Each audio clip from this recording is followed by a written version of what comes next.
Thank you for joining us. We're looking at how we view assets in YourCAM today. There are lots of small tricks and hints that we can give you so you can best understand the information that you can see on screen. There's a lot of detail here and it's actually really easy to access, but by showing you a screen view, Ben will be able to describe to you the information that you can take a look at and how to dig a little bit deeper about your portfolio holdings. Ben, I'll hand right over to you. Absolutely. Thanks, Tracy. So one of the main questions that we receive a lot is how to drill down, not just into your accounts and the values there, but the investments themselves that you're invested into. Right. So here I have an account that is set up by the platform provides Money Info with some generic data that has just been inputted. It is static data, so there is no changes to it. So it is important, and this will be reflective of your own account, that the values that you see in Money Info here are not live. They are static based on the close of play of the day previous, providing that that day isn't a weekend or bank holiday. So Ben, I just want to put that put it out there. We that is City Asset Management, are not, for example, providing any kind of property valuation here. We're just taking the value of the croft from a feed that we've got from Money Info. absolutely that. So as you can see with on this right hand side, you'll see these bar signals. You'll see that on a lot of your information. The majority of them will be at this full strength signal here. What that means is that the YourCAM platform has a direct link to where these assets are held. So because this one here says AJ Bell, it would mean it has a full link in the background to AJ Bell where that information is sent over on a daily basis. Whereas for this Fidelity one, with it being one dot there, it would mean that it has been either manually taken and put on the system, or it's part of an outdated data link. So let's say, for example, it was linked to a system that held previous pension information, and this pension had been cashed out or transferred at any point in time. It would take the last update of that static data. So if I say, for example, you had this Fidelity pension was active the 2nd of September 2020. That was the last time we had information for it, or that was the last time information was updated for the pension.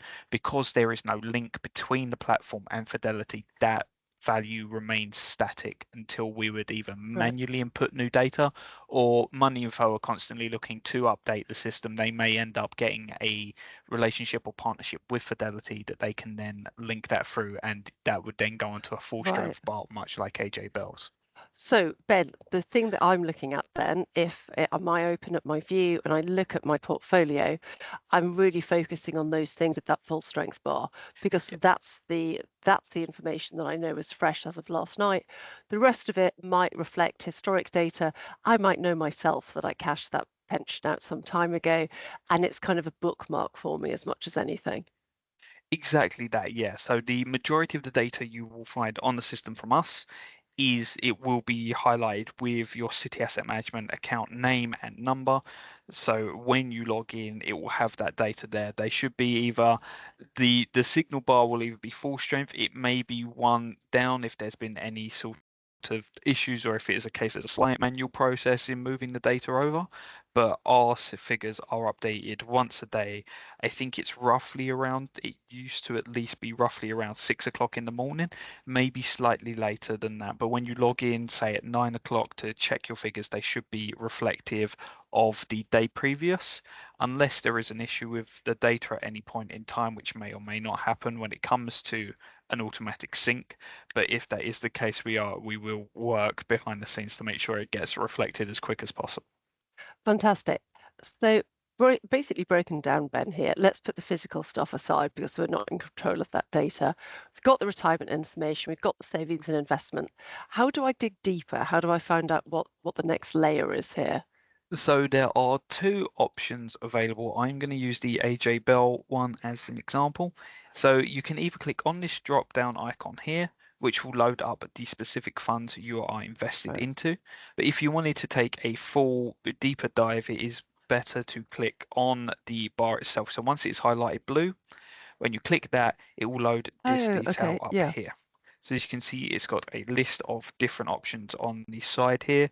Here, depending on the data sync itself, you can, so if I just click 3 years, for example, I could see the valuations going back 3 years. For your data for itself, when Sorry, you, can I just stop you there, Ben? Is 3 years as far back as we can go? so the furthest back we can go with this here is 5 years.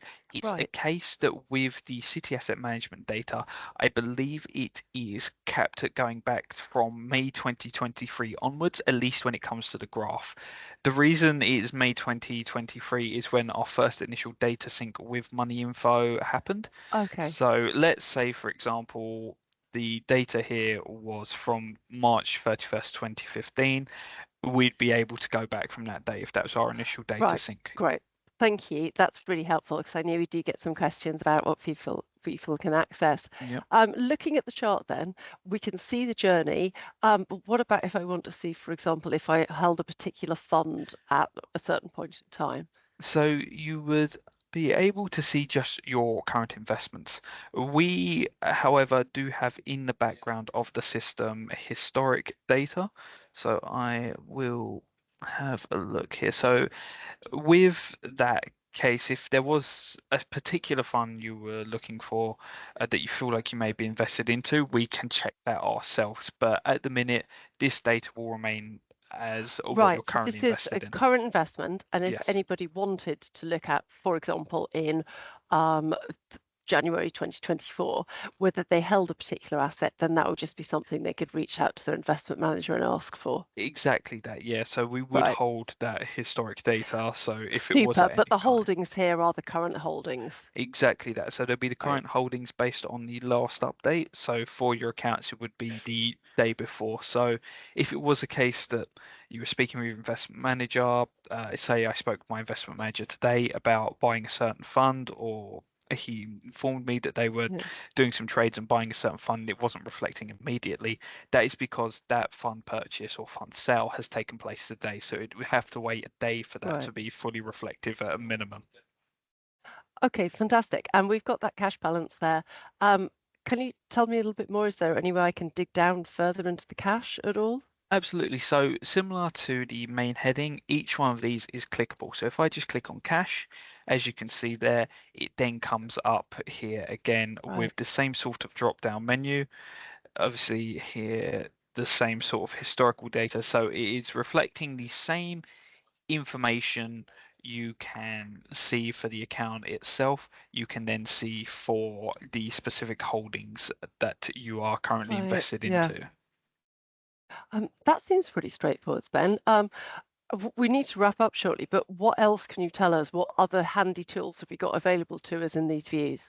So the main ones that I normally use, the main ones that normally are requested are sort of your transaction histories. With this, obviously this one just has this one account here, but say you wanted to have a view yourself personally of any sort of sales or transactions that took place over the last calendar year. When I click export here, I can type in specific dates.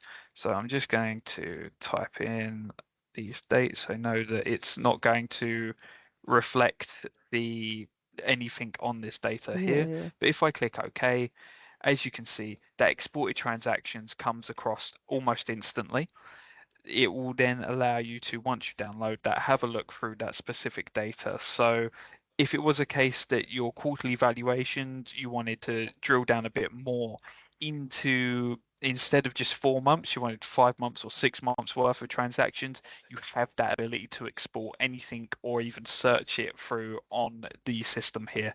And you can do that through not just the cache itself, which I have listed there, but you can do it through the actual full account. So even if you wanted to check when a fund was purchased, that information would be held there. Oh, that's really helpful, Ben. Thank you. Well, I think we'll leave it there for today. But again, we do welcome any ideas and suggestions for these sessions going forwards. And thank you very much for watching, and thank Ben for your time. Thanks.